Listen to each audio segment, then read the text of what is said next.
we all, I'm sure, know that there's been a particular game on Steam that has been exploding lately that I sadly haven't got to play yet. Called Schedule 1. Everyone's playing it but me. I want to play it. I'm jealous. But I can't justify buying it right now, so I have been living vicariously through everyone else. Hello, Ed. Hello. Welcome in. How are you doing? But apparently I've seen it's like, or from what YouTube makes it seem like, I don't know, there's like controversy going on with it or something. Like, this video is called Schedule 1 is a Problem. And I was like, huh? Like, I mean, I know you play as a druggo dealer, but why? Why is it a problem? If it makes you feel any better, I haven't played it either since I don't have a computer. Have my computer. Oh. Okay, I feel a little bit better. Thank you, Teagle. Thank you. You get to grow and sell beautiful flowers in that game, right? Like, what the hell? What's so wrong with it?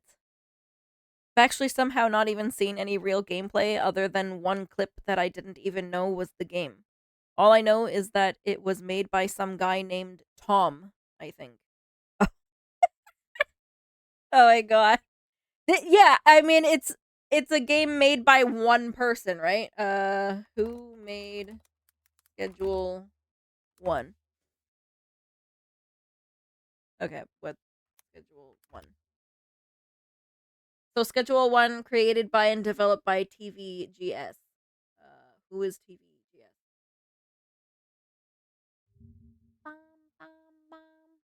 Oh, Tyler's Video Game Studio. An independent video game studio located in Sydney, Australia. Hell yeah. Let's go. You were close. You were close. It's Tyler, not Tom. Schedule 1 is possibly the perfect game to roleplay Jesse and Water, though. Oh, Jesse and Walter. I don't know why I read that as Water. It's called Actually Give a Damn Again and not just simply push out slop. Yes. Yes, exactly. Bum, ba, bum, ba, bum.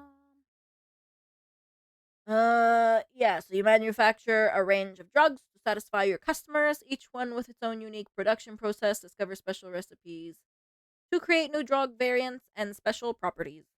And the game was released on March 24th, actually.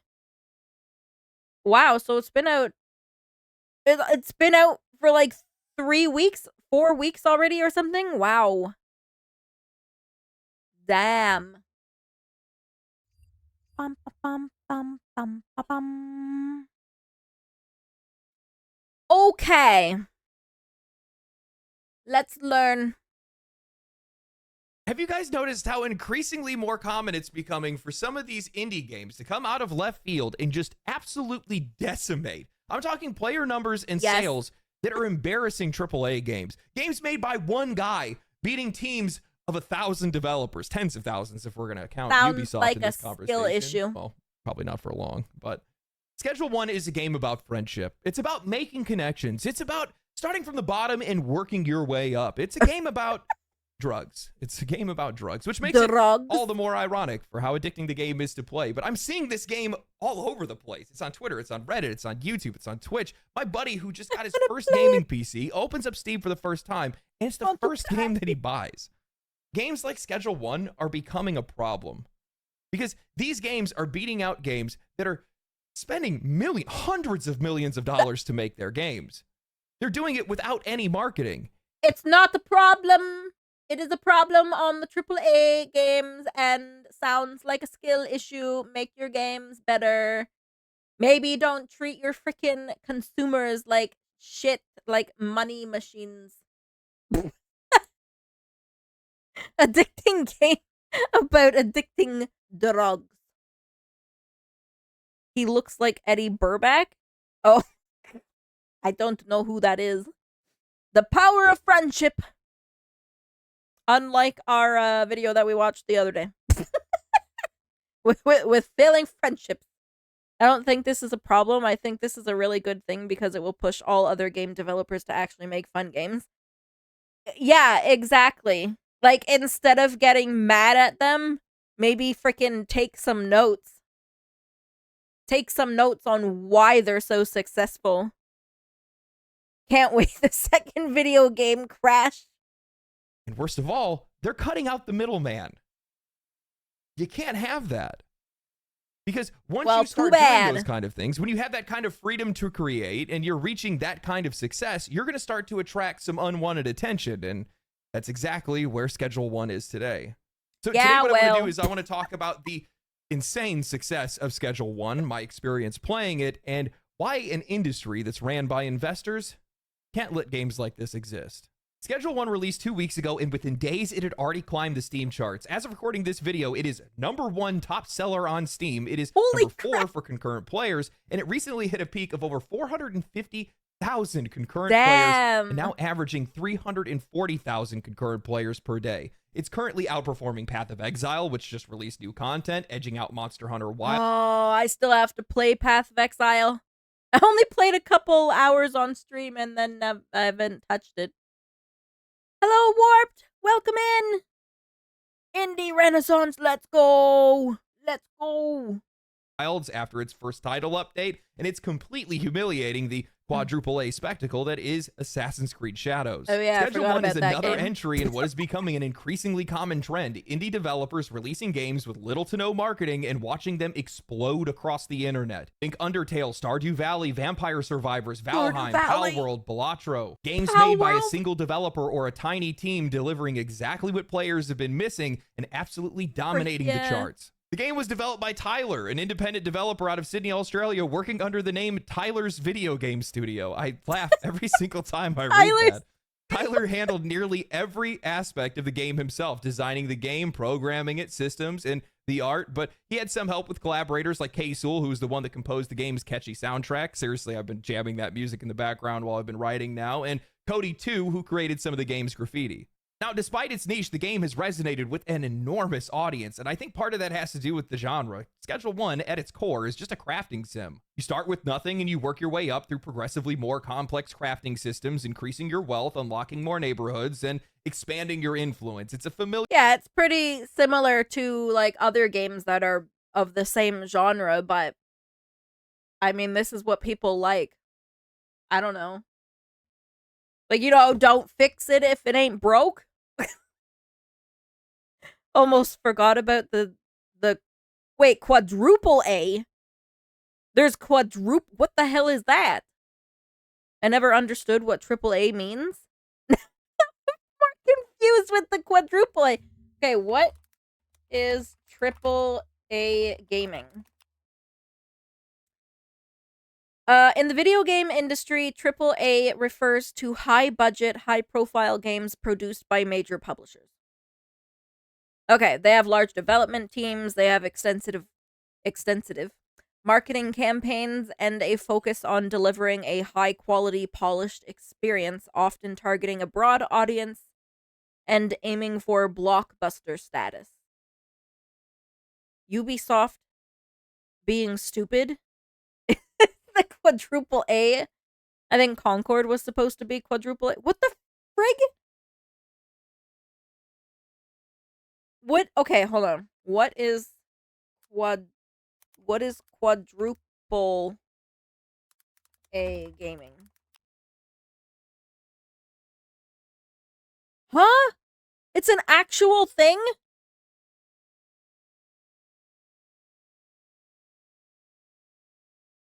Quadruple A classification is a relatively new category designated by companies like Sony and Microsoft, of frickin' course, to underscore that these specific games somehow go beyond what is delivered with a AAA game. Okay. Sure. I'm sure your games are frickin' quadruple A. Wow, okay. Diablo 4 was a quadruple A? My ass. No way. No way. Not a chance. That means quadruple A is bigger games by bigger. Although I would like to say big flops and big man babies. Just means it costs more to make than triple A. Yeah, pretty much. Or so they think. Well, they think the game is like above and beyond even like the triple A. They've all been flops. So okay, so they're coping. All right. They're coping. Familiar loop, or one that I've definitely hooked myself on quite a lot with games like Terraria, Valheim, Enshrouded, or Minecraft. But Schedule One's twist is the plot. You're essentially a small-time dealer growing your own product, refining it, selling it, and building out a crew to be able to help you scale out. I've personally sunk over 50 hours into the game now, and I've nearly unlocked everything short of the final neighborhood. And I'm completely sold. I keep playing the game every chance that I get. I love games like this, open-ended crafting sims where you get to define the pace yourself, experiment with systems, and you get to feel like your time that you're investing into the game directly translates to actual growth within that game. You can be methodical, you can squeeze every little bit of value out of all of your resources, or you can brute force your way through, scaling up as fast as possible. Hell, you can even automate the entire process, so the game basically just plays itself. It's up to you. What? Don't laugh at me for getting technical, but what I think makes this game really special is how seamlessly it transitions between its two core gameplay loops, production and social progression. The first loop, growing and crafting, is simple at first. Plant a seed, water it, harvest the flower, but over time you start to get access to additives, fertilizers, environmental controls. Horse semen? What?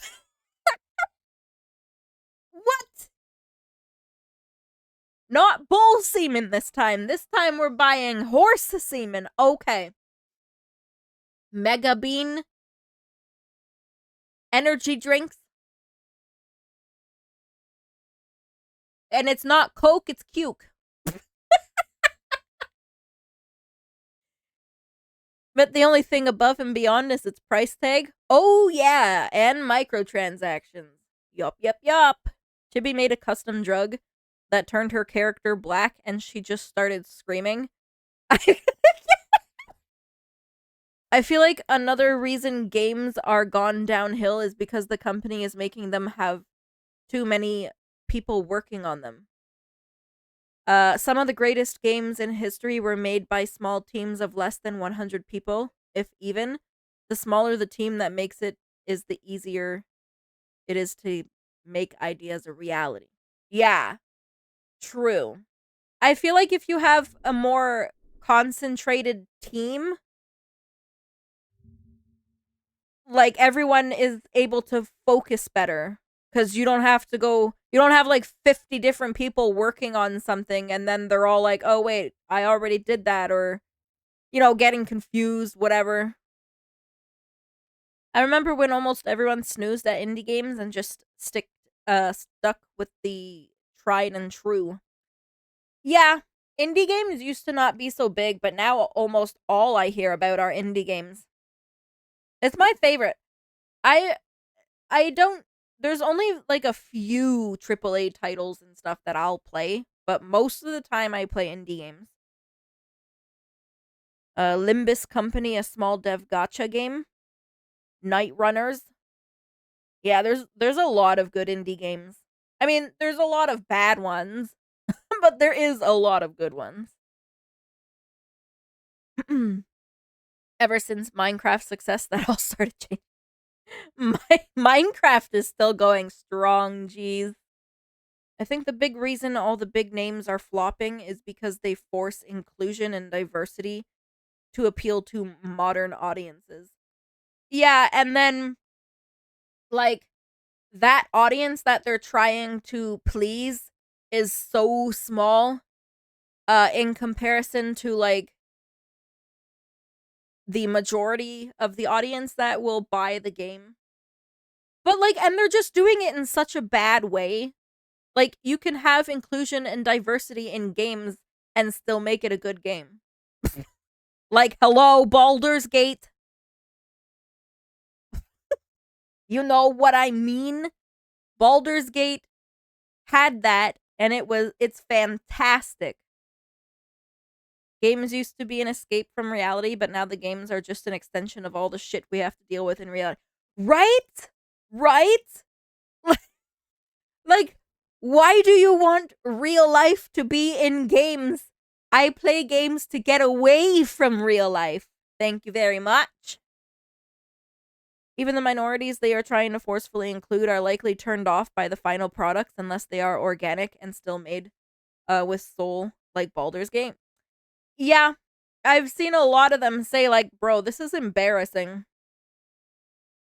A lot of them don't like it. They're like, this is not how we want to be represented. Actually, I seen one video where someone who I believe was in the LGBTQ, and she was like, yeah, like I'm not embarrassed to say who I truly am anymore because of a fear of being like rejected. But like I'm embarrassed to come out with who I really am because like it's almost like mocked nowadays. Ugh. I don't think there's anything wrong with them wanting to be inclusive. The issue is just all feels so forced for the sake of having it. Yeah, exactly. Exactly. It's not implemented right.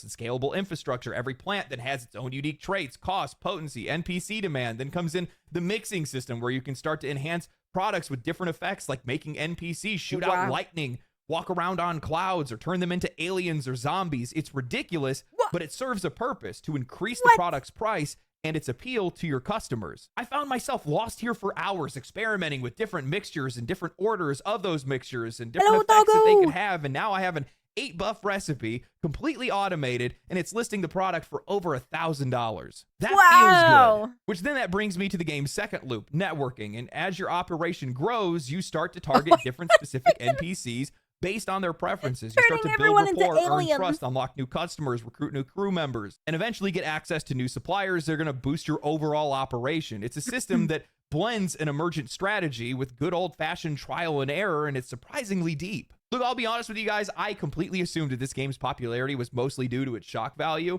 It's not every day that you see a game about selling powder and flour to cartoon NPCs become a top seller, but the longer I played, the more I realized how satisfying all of its core systems really are. But yeah, no, it's actually fun. It's how involved you are in the process. And honestly, I think that's something that a lot of modern games have largely forgotten. In a lot of ways, the game actually reminds me of all the things that I really loved about Kingdom Come Deliverance, which is a crazy comparison to make when you think about it. But when you're crafting a potion in that game, you're picking the herbs, you're grinding them manually, you're boiling them, you're maximizing your yield based on real input, you're smithing swords with a hammer and timing it perfectly. Hell yeah. You're controlling the temperature, you're properly sharpening weapons. Yeah, I love games where it's exactly like that. You actually do the crafting.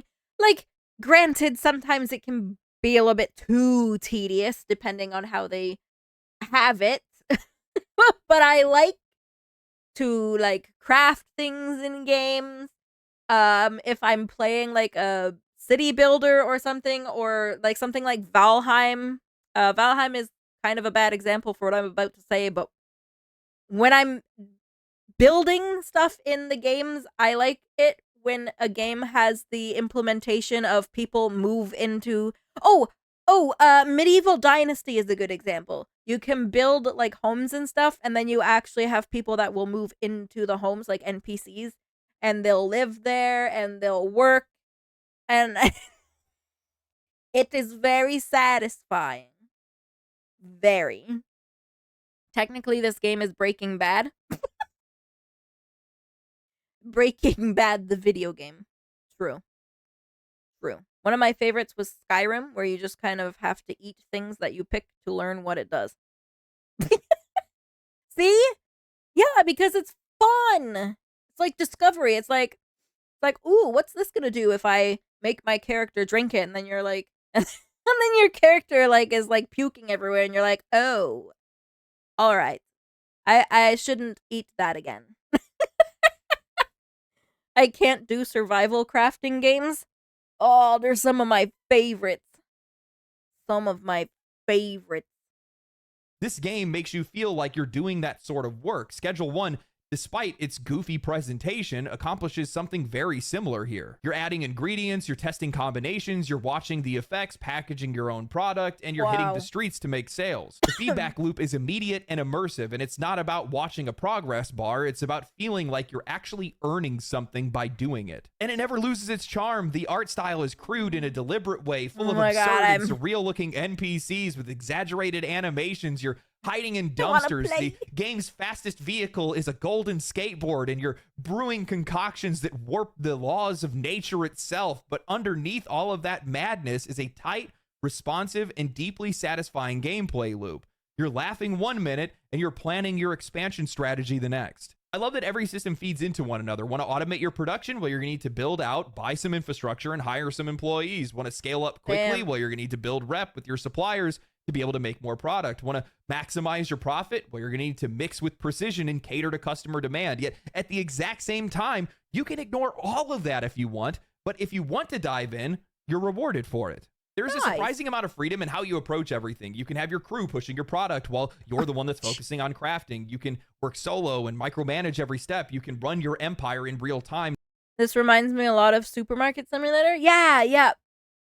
Supermarket Simulator, TCG Shop, all those kind of games. I always loved tycoon games like this, especially when I was a kid. Hell yeah! Oh my god.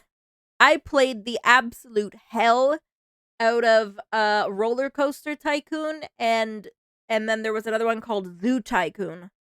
Oh my god. Now I want to play those. Now I want to play those. During the day, and then focus on restocking and production at night. The game never really forces you into one particular play style, but everything feels intuitive enough that you always feel like you're making some sort of progress. I think what Schedule 1 proves, yet again in this case, especially when it comes to these indie games, is that the gap between indie and AAA has never been wider. I mean, I never take the time to analyze or even notice these kind of things if they even exist in AAA games. Their games are so bloated, overproduced, obsessed with cutscenes and cinematic presentation, often to the detriment of the actual experience. Schedule 1 is the opposite, and I love games like this. So do the players. That's obvious enough. It's lean, it's focused, it's gameplay first, and it works because it never forgets what players are actually here for, to play. Schedule 1 only costs $20. It delivers potentially hundreds of hours of content, strong systems, tons of replay. Yeah, that as well. Like, not only is this game really good, like people like it so much, it's also, as he said, $20.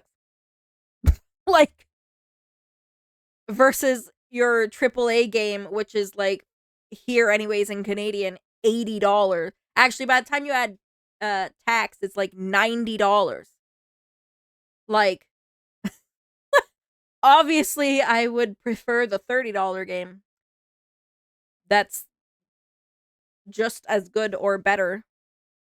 Value and a surprising amount of multiplayer depth. It didn't need a cinematic trailer. It didn't need a live action ad campaign. It didn't need pre-order bonuses or influencer hype. It just needed to be good. And that was enough. And then word of mouth. This is going to sound ridiculous. I'm trying to think of the best way to be able to explain it. The graffiti on the wall is oddly relatable. Makes me feel like one of my friends could have made this game. And I think that has something to do with the game's popularity. Oh yeah, me today. Because my side, whatever. The inside jokes, the naming of the different products that you can put into stuff, the naming of the product that comes out in the end. I got the whole block hooked on Gorilla Smegma. Like, fucking hilarious, dude. And that's endearing. You want to see that. You see yourself in the game, and you feel like you can relate to the person who made it. I don't feel that way with a lot of games. And I haven't for a long time. And I think that's an incredibly important connection to be able to make. It's one of the intangibles of game design where you feel like your humor, imagination, your interests are shared by the people that made it. You feel vindicated in that. Like you have something in common. And it's called being in touch with your audience. Exactly. And I think just about anybody can say that this industry has been way out of touch with its audience for a long time. And I've played a lot of games since starting this channel.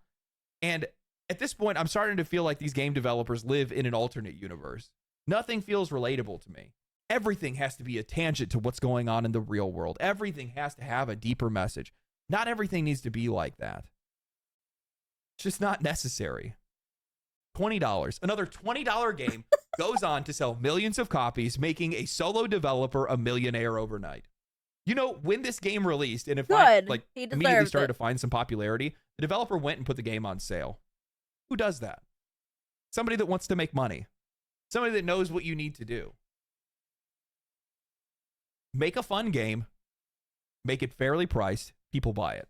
Exactly. Exactly. Like I said, skill issue. I feel like the next AAA game to come out, even if it's absolute garbage, if they made it $30, they would still sell millions upon millions of copies just because people will look at that and think it's not a whole lot of money compared to what we have been playing. Yeah, like, I don't know, like, $90 is a lot of money to spend on a game, and then you end up not liking it as much as you thought you would. Or, you know, it doesn't really have much replayability. Like, that's $90. Crazy concept, I know. This isn't Crazy. rocket science. How many times have I seen these developers that are basically trying to learn astrology to figure out what players want? Maybe if we read their horoscopes. Then you have a game that makes it where you can put horse glaze and chili powder into something to set somebody's hair on fire and give them a long face. Monkey brain like. Me like game. Me give money. It's not that hard. It's really not that hard. But that scares these C-suite executives because they don't understand the popularity, the virality, the relatability of these games because they can't reproduce it. They can't crack the code on this kind of thing. And because of that, their only answer is to suppress it. It's actually kind of insane how often, because they're like, oh my god, but the game, like, look at the graphics on that game. It looks terrible. We can't produce something like that. We have to have the game that we makes has to actually make it look like you're going outside into the real world. That's how amazing the graphics have to look. Like, we don't care about anything else.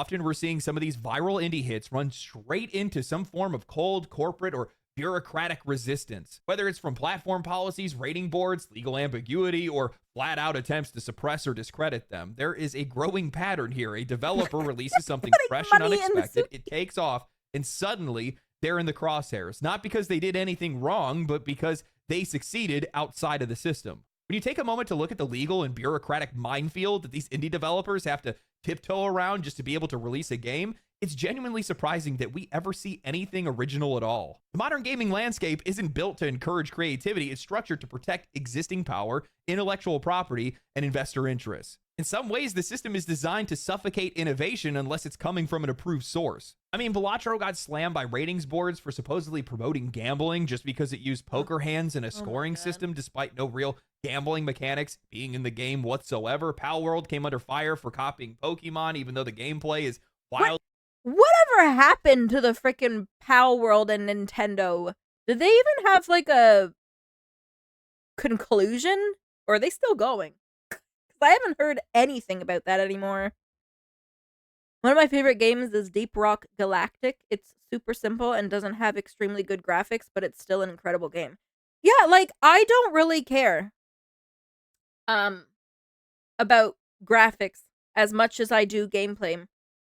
I like, if the game's fun, I don't give a shit if it looks like this, if it looks like Schedule 1 does, if it looks like Lethal Company, if it's pixelated, like, I really don't give a shit. I don't need to look like I can actually touch the grass. I don't need it to be like that. I swear it's still going on. I don't know. Let's see. Power World against Nintendo lawsuit. Oh, Pal World made changes to its gameplay mechanics, specifically the game's Pal Sphere throwing mechanism. Pals are now summoned directly next to the player when a Pal Sphere is held. So I guess maybe they just changed a small thing and then it was fine. I have no idea. Anyways, back to video. Totally different because Nintendo's patent net is so wide that even breathing now seems like it's lawsuit worthy. I mean, while in litigation with Pocket Pair, Nintendo is still trying to file new patents to retroactively catch them on. It's reaching a point where making a game that even feels familiar or is using visual shorthand that players understand can get you pulled from storefronts and buried in lawsuits. So stupid. Now we have Schedule 1 going through the same mess, originally reported on by Andrew Heighton of Insider Gaming in an article titled Schedule 1 being investigated for... Like, who cares if, like, I don't know, like, personally, who cares if something's inspired, you know, even if some of the pals looked similar, like, it should be about the gamers, damn it. Like, who cares? It's not like Pal World stole freaking anything from Pokemon. Frick American copyright law saying such as an American, they may have fair use, but it's too outdated. Like, I think it's just stupid, honestly. Like, just you're not losing money from someone taking inspiration from your game and then making another one. Like, it's dumb. I don't know. It's dumb. IP copyright infringement claims. They write, evidence on the investigation surfaced on a website, Pab Business, featuring a document entitled Movie Games Essay 17-2025, Decision to Commence Investigation Against the Creators of Schedule 1 Production for claims regarding the infringement of the issuer's IP and related to committing an act of unfair competition against it. Movie Games SA has its own series of drug dealing games, Drug Dealer Simulator 1 and Drug Dealer Simulator 2. While the name is more overt than its goal, both titles have attracted thousands of players respectively. The legal document mentions potential infringement of the issuer's intellectual property rights and activities that bear characteristics of unfair competition have been identified. Ergo, Schedule 1 is too similar to the Drug Dealer Simulator series. Proceedings began as soon as Schedule 1 released on March 24th and featured a comparative analysis of the IP, which includes Drug Oh my god, please go cry me a river. Dealer Simulator and Drug Dealer Simulator 2 and the Schedule 1 project. The investigation is strongly looking into elements of the game's plot, mechanics, as well as UI user interface. It finishes by saying, the issuer will immediately inform about further actions related to the pursuit of claims regarding the infringement of the issuer's IP and the act of unfair competition in subsequent current reports. Yeah, I'm going to take a wild guess here and say the unfair competition they're referring to is the part where Drug Dealer Simulator 1 and 2 combined couldn't even crack 20,000 players. Okay. Probably a skill issue. I don't know. Maybe your game's not as good. Like, you're not entitled just because you release a game. Doesn't mean you're entitled to it exploding. And then if someone comes out with a similar game, you know, like, oh no, theirs did better, and ours should also do the same. Like, what? Hold on, I'm gonna look up these games on Steam. If anything, going after other games for copyright stuff just kind of puts you in a bad light, especially if you're not losing money from it, like with Pal World. Yeah, exactly, Teagle. That was my whole thing, right? Like, with how freaking massive Nintendo is, are they really going to lose money over Pal World? Are they gonna lose money by people selling Pokemon stickers on Etsy or whatever other bullshit they go around and stop? Like give me a freaking break. Give me a freaking break. That'd be like if Rockstar tried to go after the devs of Saints Row back in the day, as it would look similar to GTA. True. I was having actual competition. How is having actual competition unfair competition? Because our games didn't make as much money. No. Okay, let's look up these games. Hold on. Like, their first game didn't do good. And then they made another one. So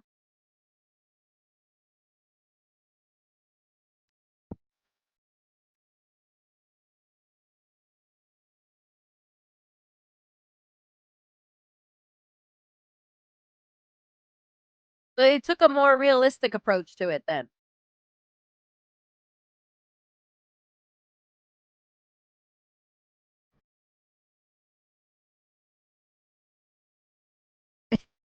It almost kind of looks like a Call of Duty drug dealer sort of thing. Okay. How is that? Okay. I'm sorry. Am I dumb?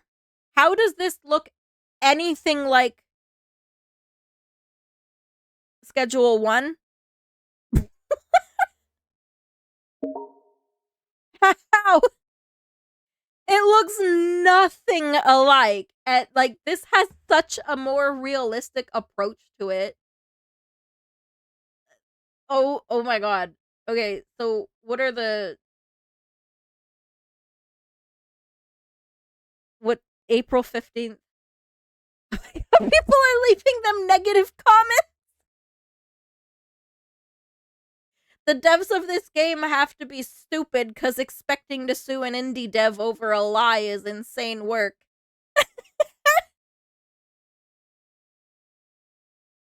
Oh my god, people are freaking leaving them bad. See, this is exactly. You're attacking a game because, wow, our game that's kind of similar flopped, so we're gonna threaten a lawsuit, and then you turn everyone against you.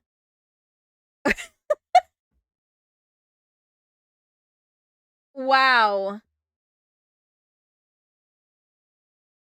So apparently the devs of Drug Dealer Simulator are investigating Schedule 1 for copyright infringement. Like, let's be clear, Schedule 1 isn't a clone, it's just a better game in the same genre. Exactly. That's like claiming ownership over the entire idea of selling drugs in a game. It's so stupid. So stupid. It's a Unity asset flip. Yeah, like, it's dumb. Schedule 1 looks better than this for the sole fact that Schedule 1 looks like it's more goofy and just not trying to take stuff. If I could freaking talk, that would be amazing. It's not taking itself seriously. Yeah, it's just silly. It's like literally turning people into freaking aliens. Okay, so yeah, anyway, so this has overwhelmingly negative reviews. Um, so let's see, Drug Dealer Simulator 2. So this one is an extra. It's an extra $10. This one has even worse reviews for Drug Dealer Simulator 2. I don't know. Honestly, like, I don't know. I don't know what to say. Sorry your game failed, but that doesn't mean you have to take it out on this game. It's so stupid. Schedule 1 is one of the most talked about and played games on Steam right now. At least with Nintendo and Pal World, you could kind of see where that lawsuit was coming from. The creature designs, the ball throwing mechanics, they were all surface level elements that were echoing Pokemon. Even with Temtem, they got out of the way of Nintendo by making sure they were using cards instead of balls. But this investigation against Schedule 1 feels completely out of pocket. It's not just a stretch, it's embarrassing that they're even trying. I've taken the time to check it out, and Schedule 1 doesn't really share anything structurally significant with their games whatsoever. The crafting, the progression loops, the interface, the tone, it's all completely different. Yeah, to be honest, Ubisoft has a stronger claim against them ripping off a Far Cry than they do against Schedule 1. In their games, you start off as a low-level pusher GTA. Working for somebody else, then slowly build out your own operation. It leans way harder into weighing product, micromanaging dead drops, dodging rival gangs, and ferrying shipments across different islands. The drug dealer it's less of a game and more of a chore simulator. Sure, they both have similar themes, but if having drugs as your premise is going to be the trigger for legal action, by that logic, are they going to go after Breaking Bad next? After news of the investigation broke, media outlets jumped the gun. They better sue GTA as well. You can't forget them. And ran with headlines saying that Schedule 1 was facing an active lawsuit. The internet then did what it does best. Players flooded Drug Dealer Simulator 1 and 2 with negative reviews, dragging the game into a storm that they weren't ready for. In response to this, the developers posted a statement on Steam clarifying the situation. To paraphrase a little bit, they're saying that there is no lawsuit, that they're not trying to shut down Schedule 1, and the investigation was only launched after repeated comparisons between the two games raised concern. Okay, if you're not trying to shut them down, then just shut up and leave it alone. Like, what? Since Movie Games SA is a publicly traded company, they claim that they are legally obligated to investigate potential infringement and disclose it through proper stock market channels, ESPI. The media then picked it up from there, and the story spiraled out of control. They also then clarified, saying that the developer of Drug Dealer Simulator, Bite Runners, isn't involved at all. It's strictly a publisher-level decision. The post then closes with them insisting that there is no bad blood and that they even sent Schedule 1's developer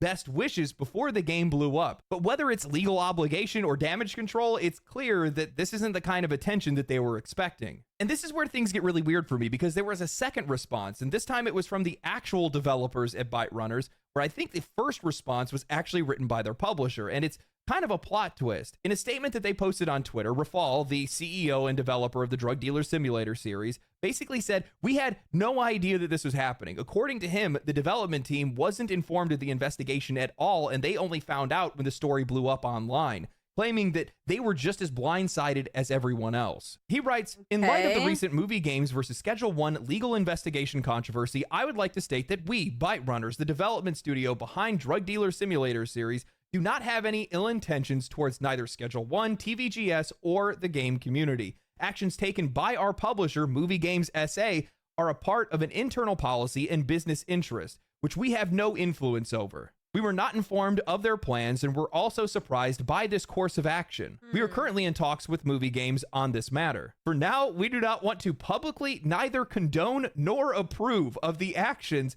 before these talks have come to any conclusions." I think basically this... I mean, damn, that's a pretty shitty move on the publisher, and then, like, what the hell? Why would you not discuss this with the developers first? If it's true, your game is still a Unity asset. Flip. Opinion invalid. This dude is saying, "We don't know if it's good or bad for us yet, so we need to wait to figure it out. We would like to ask everyone on both DDS and Schedule 1 communities to be patient and not spread unnecessary negativity or misinformation. We congratulate the success of Schedule 1 to TVGS and would like every gamer to enjoy and support any game they choose. Our main focus as the dev team is improving the DDS IP, which also includes learning on the Schedule 1 massive success and its and our community feedback on it. All we ask for now is your understanding." The tone here couldn't be any more different from the original Steam post, where the publisher had framed the investigation as a necessary legal procedure. The developer comes off as almost embarrassed by the entire thing. Then they go out of their way to distance themselves from the publisher's actions, saying that they don't condone or approve of anything yet? What does that even mean? And now they're just waiting for internal talks? I'm just going to go with my gut here and say they didn't expect the backlash to be this bad. There is no chance. There is no way that you are going to convince me that your publisher, without any communication, suddenly launched a legal investigation on your behalf using your game as a basis without you knowing anything about it. Yeah, I do, like... It sounded like the devs were being genuine with that post, but, like, at the same time, it is kind of weird if your publisher really did just say absolutely nothing at all and did that on their own. I don't know. It is sus. It is sus. This is damage control. Yeah, I would be more keen to believe that than actually just believe that the devs are completely innocent. They had to have had some measure of say, and then seen the amount of backlash and were like, oh, oops. Oops. That is not how legal prep works. To even begin an investigation like this, you need access to build files, source assets, system documentation, something from the development team to be able to make the comparisons necessary for a legitimate IP case. So either you were involved and now you're walking it back, or your publisher went rogue and dragged you into a legal case without any warning and snuck into your office and stole the files. Neither one of those look very good. And even if for whatever reason Bite Runners wasn't involved in this decision, I'm sorry, this is what comes with the territory when you sign up with a publisher. Tyler didn't. He developed and published Schedule 1 himself. Every decision he makes, every success Fair. or controversy, it's all on him. But once you hand over the reins to a publisher, you are also signing up for all of their baggage, the legal departments, the investor meetings, the risk management, the corporate damage control. You don't get to opt out when it gets uncomfortable. And the claim that the investigation was already in motion before the game took off, total bullshit. The investigation was formally initiated on April 3rd. Schedule 1 launched on March 24th. And by the 30th, it had already hit over 400,000 concurrent players. This wasn't some long-planned legal strategy. Otherwise, why would you guys have sent them a congratulations email? It was a knee-jerk response to getting blown out of the water. I don't know about you guys, but from where I'm sitting, this looks like a textbook case of a publisher, and more likely their board of directors and shareholders panicking over the fact that the game that they backed didn't deliver, while a solo developer just ate their lunch in broad daylight. So now they're trying to claw back some relevance and revenue through legal pressure instead of actually trying to make games that people want to play. It's all retaliatory. It's all bitter, and it reeks of a system that sees creativity as not something to nurture, but something to control. Now, I actually posted this in a response on Twitter to the Byte Runner CEO's letter to the players, but I basically said, yeah, this must suck to be completely powerless in this situation, but this is exactly what you signed up for. And honestly, the more that I think about it, this probably explains why so many of these self-published indie games are blowing up, while these smaller studios tied to these tiny publishers are scraping by. Creative freedom, no bureaucracy, no boardroom full of guys in suits that are second-guessing your every move, just a developer and an idea. And honestly, that's probably the conversation that we really need to be having here, because this isn't just about one game or one legal spat. There needs to be a bigger push towards independence in video game development. Too many of these publishers aren't interested in creating anything. They don't build worlds. They don't design mechanics. They don't tell stories. What they do is manage. And in that management, they influence the industry more than they contribute to it. Their primary goal isn't to support creativity. It's to control outcomes. They want to shape trends, shape players. They want to just control it. They don't want fun games to be made. They just want to control everything. Oh my god, my game has a ball in it, so your games cannot have balls in it now. No other games can have balls, only mine. Can you imagine if the creators of Story of Seasons went after Concerned Ape for Stardew? I feel like they would get obliterated by the fan base. Yeah, they want the money without making the game. Exactly. Exactly. And that's why they're so butthurt. They're like, oh my gosh, this game that we didn't get to publish is making so much more than the game that we did publish. Grr, take them down. Take them down. This just confirmed Hoshi destroyed the ball privilege. Nobody else is allowed to have balls.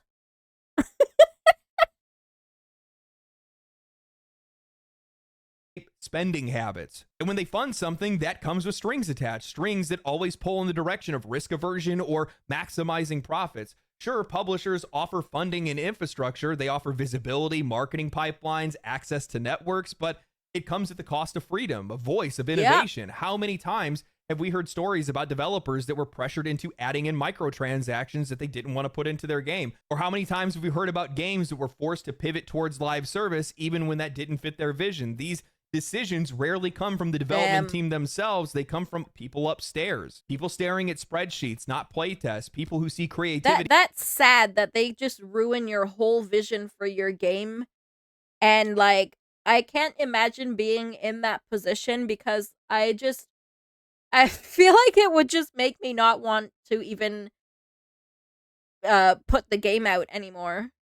As a variable that needs to be managed, not a driving force. From my perspective, in many ways, publishers have become the industrialists of this medium. They're more concerned with scalability and litigation than actually making games themselves. They commodify everything about the creative process. They strip out the rough edges, the weird ideas, the risk, and replace them with something that fits into their monetization model of the moment. And then they sit back wondering why none of these games are resonating, why they're failing to meet their sales targets. It's not the players that are the problem. It's not the developers that are the problem. It's the layer that's in between. Because the greedy. that are trying to systemize everything that's not meant to be a system in the first place. And the more games that we see, like Schedule 1, that are succeeding without them, the more obvious that becomes. I think a lot of these publishers and executives that are running these companies are the biggest barrier to creativity and success for the vast majority of these developers. They don't outright build anything themselves. They just go out of their way to try to control it or squash it if it threatens their margins in any way. And that sucks. Not just for us, the players, but also for the people that are making these games. I mean, like, patent laws in general, just like in the video kill game the passion. ecosystem just don't make any sense whatsoever. All these layers of red tape for something that just shouldn't be there in the first place. Exactly. Even if a developer isn't trying. I wonder how many game developers lost their passions because of the big man upstairs. Oh, yeah, because and then when you're already, signed up and everything, what do? You can't really do anything about it at that point. So you kind of just like you kind of just have to grin and bear it. Trying to copy something, they're just going to ignore it or try not to be anything like it just out of the implicit threat that comes from legal action. They just stay away from it. That's why we sit back and wonder why we haven't seen a game like this again, or that, or whatever it might be. In theory, publishers are supposed to be there to be able to make things easier for developers. They're supposed to be able to take care of all the noise, and then developers just focus on doing what they do best, making video games, and that's about it. But the minute that you start handing over all of that power, all of a sudden you find out that you don't really get to make a whole lot of decisions on your own anymore. Nope. That's what's happened to some of these people. When you get in bed with these guys, this is the end result of that. They go out and attack your competition. How does that feel? I can't imagine that feels very good. These guys are creatives. They want to make games. They want other people to be inspired by their work and make games of their own. And now you have to sit back and watch what happens. I'm sorry, man, but you're not innocent in that. And, we feel the effects of it, too, without a doubt. We still get some. You shouldn't be able to patent something that isn't a video game. Yeah, I agree. I agree with that. Like, so the best example I can think of is like, you have Pokemon, okay? And Pokemon is a billions and billions dollar company. What is the harm in letting people make fan games? What is the harm in that? Should they profit from making fan games and stuff? My honest answer is why not? It's not hurting Nintendo. It's not hurting Pokemon if these people profit off their fan-made games. But or why not as Pokemon approach these people who made these fan games and be like, "Hey, how about we do a project together or something where now we can both profit off your ideas that you have." You know what I mean? Come sort of work for Pokemon. We can make a game together or something. I don't know. Why not work together? Think you should be able to patent something in a video game with the sole purpose of selling merchandise, but not as a game mechanic. Yeah, certain things. If it's a very strong trademark of your game or whatever, then patents would make sense. But a lot of the things that are being the Pokeball, or you can't throw a Pokeball or throw a ball is being patented. That's so it's so stupid. Yeah. Which is, I guess, a game mechanic. So where's the harm in emulating a game they no longer make? Exactly. Yeah, really. Who cares? Who cares? Intellectual property is a personal right. If the use becomes a source of unfair competition, it would be enforceable up to 20 years. Yeah, but Nintendo is patenting the mechanic of throwing a ball. Freaking throw throwing a ball. Like okay, for example, so like my vtuber model, as long as I was asked for permission, I would not be bothered by someone creating an art piece of my live 2D model and wanting to go sell it. I'd be like, yeah, okay, sure, just give me a copy of the picture. And I don't care, like, go ahead. Just give me a free copy. To be fair, it's more than just throwing a ball, it's throwing a ball to capture something. Yeah. But that shouldn't be able to be patented. It's such a general thing. It's such a general thing. So many things like do that. You throw like throwing something to capture it. Like my life. Frick my life. Trucin, yeah, true. Some of the patents they're trying to do with Palworld, they actually didn't even have until after Palworld was created. Which that makes it even worse. Warhammer 40k, a guy made a free YouTube animation series called Astartes after he finished it. And GW came out saying they don't want people to profit on their IP, went to him and gave him the ultimatum: join them and possibly work on animation stuff or go to court. Damn. That's, I mean, fair. I guess work for us. Or you took our IP and you're trying to profit on it without our permission. So I think it's very important to get permission.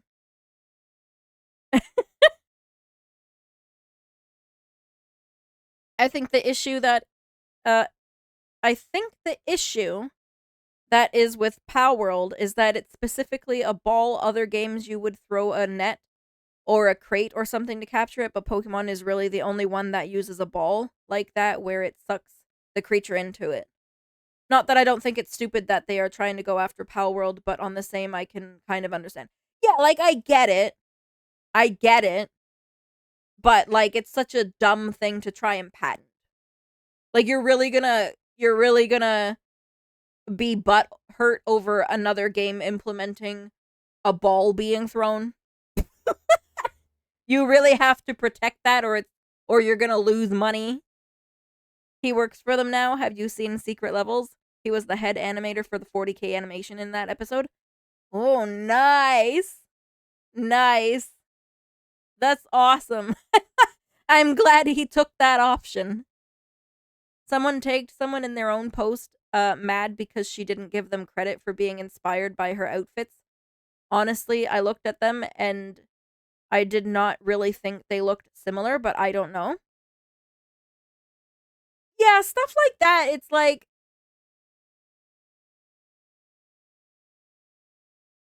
do you know that they know you exist?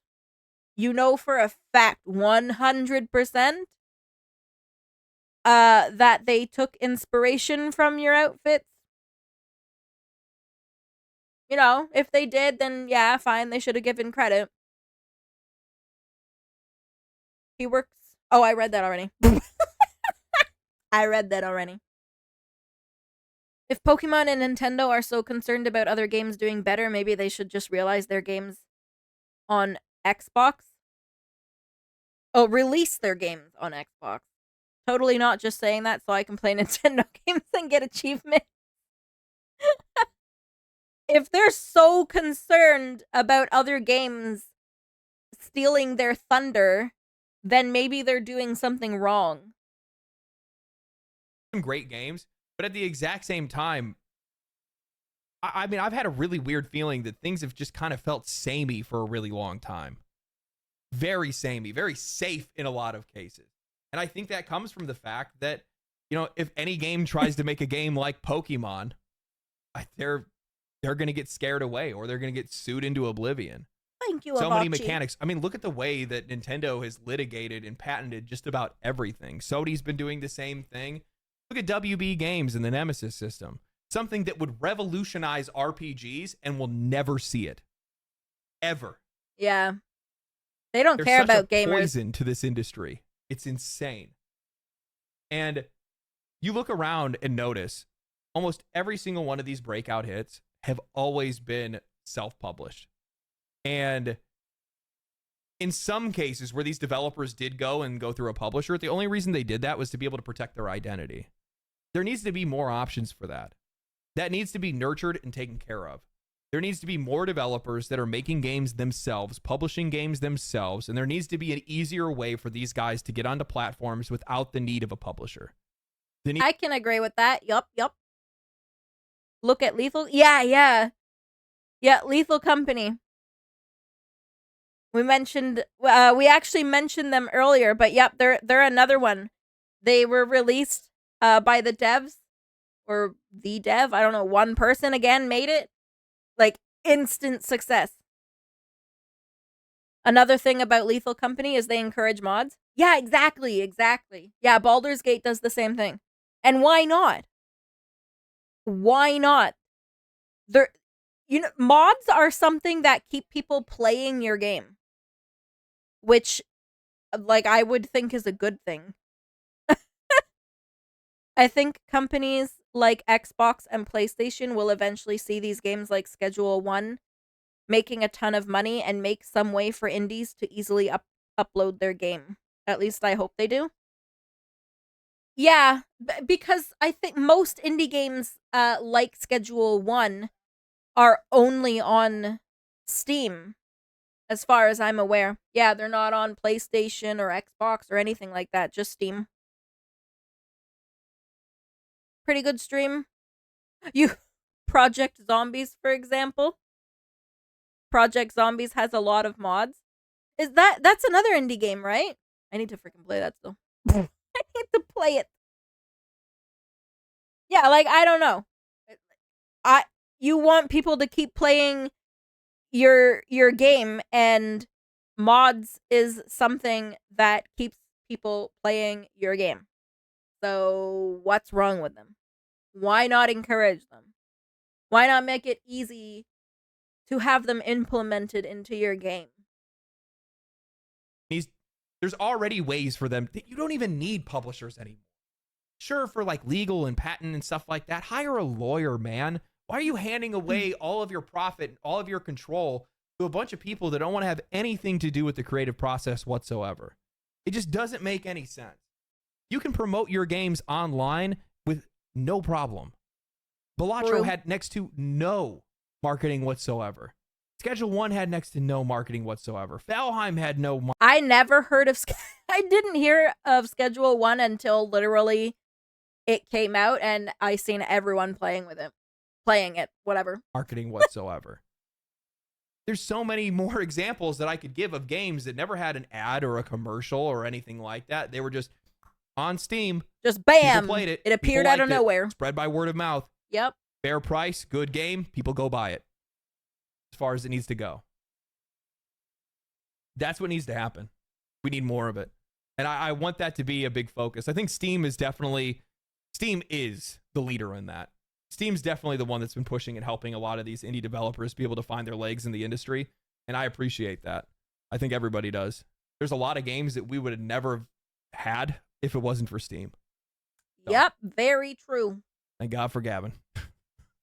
Anyway, very I hope true. you guys enjoyed the video. If you guys did enjoy the video, like the video, subscribe to the channel, comment down below, share the video to your friends, share it on social media. Come watch me on Twitch. Come join the Discord. Come hang out. Stay cool, stay righteous, stay safe. I'll catch you in the next one. Join our Discord. Or his Discord, you know. Okay. Yeah, I agree with that 100%. There are a lot of games we wouldn't have if it wasn't thanks to Steam. I think if you have a trillion, million, $1 billion, you shouldn't care if people draw Pikachu and sell the picture. Yep. I don't think. Granted, I do think in certain circumstances you should have permission. I know that's, how do you get permission from Pokemon to make a Pokemon fan game or whatever? But like in little cases of, you're just drawing a picture or something or a sticker, like who cares? Who cares? Just let them sell it, my god. If anything, it's like advertisement for your game. People will buy the drawing and then they'll be like, oh, now I want to play it. So then they'll buy the game. I don't know. Schedule 1 looks fun. I like headliners more. I have not played either one. I have not played headliners. It's just these people be so rich, it's hard to feel bad for them. Oh, yeah, 100%. Like, oh no. I have $1 billion and someone sold a picture of Pikachu for $5. Oh my god. I'm gonna go broke now. Holy shit. They're gonna take all my money.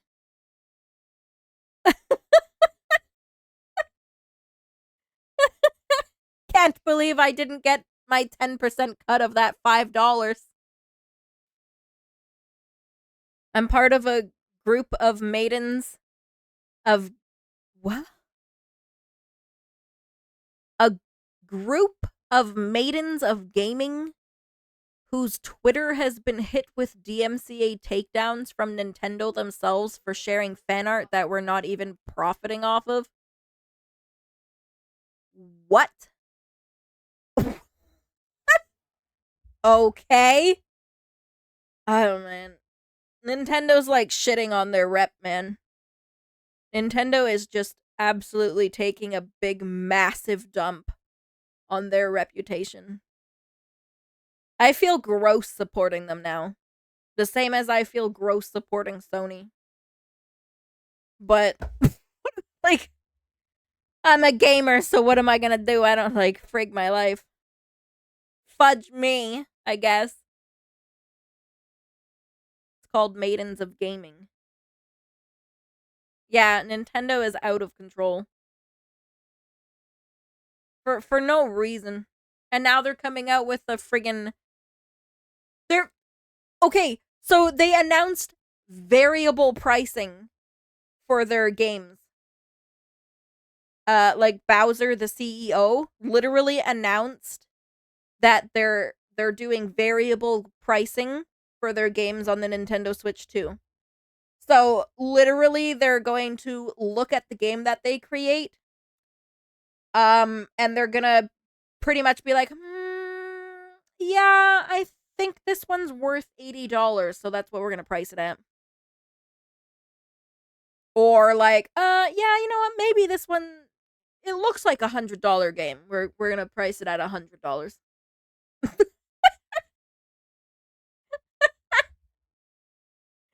That's basically what I was seeing when I was trying to look up if Nintendo responded. That's the response that I seen. I was like, oh, okay, okay, I see how it is.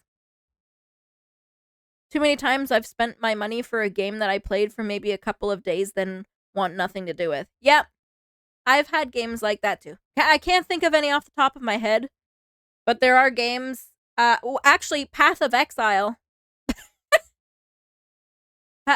Mostly because Jello ended up refunding his and not being interested in it. So then I was like, oh.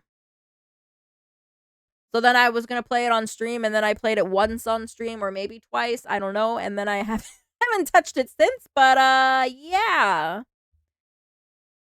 Bet for Americans, the prices would be in the sky due to uncertainty reducing their demand more. Well, right now, in Canadian, we're already paying $90 a game or more. I heard gaming companies are hoping GTA 6 is going to be $80 to $100 so they can make their own games the same amount of money. I've heard that too. Yeah. Freaking GTA 6. I don't know. I won't be surprised if it has like $100 price tag. I don't really support Sony when I did when I oh, okay. Sorry, Annie. I don't really support Sony when I did use big consoles. I did Xbox. Okay. Okay. I never really did Xbox because the PlayStation had more games that I was interested in. So, I went solely based on that. I wish I did that with The Last of Us Part 2. Doggo. Womp womp, The Last of Us Part 2. Wish you could have requested a refund. Ever since the horrendous launch of Halo Infinite Cyberpunk and Battlefield 2042, I've been scarred by games and just can't trust a release anymore. I myself have not bought a full priced AAA game in a long time. At the moment, I can't think of one. Of a recent one. I don't know. Like I said before, I mostly play indie games. We're reaching times where soon we'll be saying, I remember when games used to be $60. Yeah. Yeah, I do remember that. It was nice. It was nice not having to drop a whole freaking $100 on a game. Holy shit.